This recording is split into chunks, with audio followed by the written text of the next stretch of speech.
Imagine your credit card interest rate was capped at just 10%. Sounds amazing, right? Well, that's exactly what's being proposed right now in Washington. A 10% credit card rate cap is gaining serious traction, with 36% of Americans believing it's not just realistic, but that it would actually help them. But here's the question nobody's asking. Could this well-intentioned policy actually end up hurting the very people it's supposed to help? Right now in 2026, there's a proposal gaining momentum that would cap all credit card interest rates at 10%. Supporters say it would save the average American household over $1,000 per year in interest payments. But before you celebrate, we need to look at what happens when you artificially cap prices in any market. Let's start with who this would actually help. If you currently carry a balance on high-interest cards, think 25 to 30% APR, this cap would immediately cut your interest payments by more than half. For someone with $5,000 in credit card debt, that's the difference between paying $1,250 in interest per year versus just $500. But here's where it gets complicated. Credit card companies aren't charities. When you limit how much they can charge in interest, they have two options. Either stop lending to risky borrowers altogether or make up the money elsewhere. And history shows us exactly what happens. Look at what happened in Australia when they implemented similar caps. Credit card approval rates for people with scores below 650 dropped by 40%. Annual fees doubled. And credit limits for new applicants were cut by an average of 30%. The people who needed credit the most suddenly couldn't get it. Here's the brutal truth.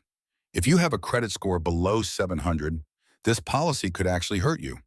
Banks would become much more selective about who they lend to. Those 0% introductory offers, gone. Rewards cards with cash back, significantly reduced. The credit landscape would fundamentally change. But what about people with excellent credit? You might think you'd benefit, but here's the catch. When banks can't make as much money from high-risk borrowers, they need to make it up somewhere. That means higher fees for everyone, lower rewards, and stricter terms across the board. So what should you do right now, regardless of what happens in Congress? First, if you're carrying credit card debt, attack it aggressively.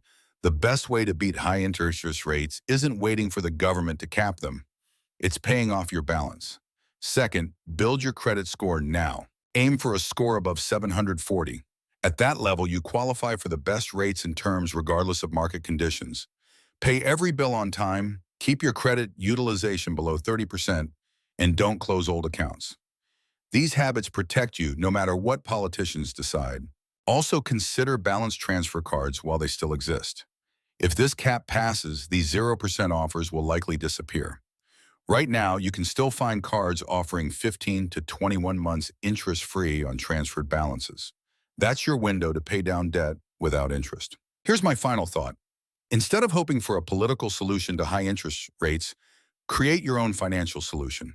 Build credit so good that interest rates don't matter because you never carry a balance. Save an emergency fund so you don't need to rely on credit cards for unexpected expenses. So what do you think? Would a 10% credit card rate cap help you or hurt you? Let me know in the comments below. I read every single one. And if you found this helpful, hit that subscribe button and turn on notifications because we're breaking down all the 2026 credit changes as they happen.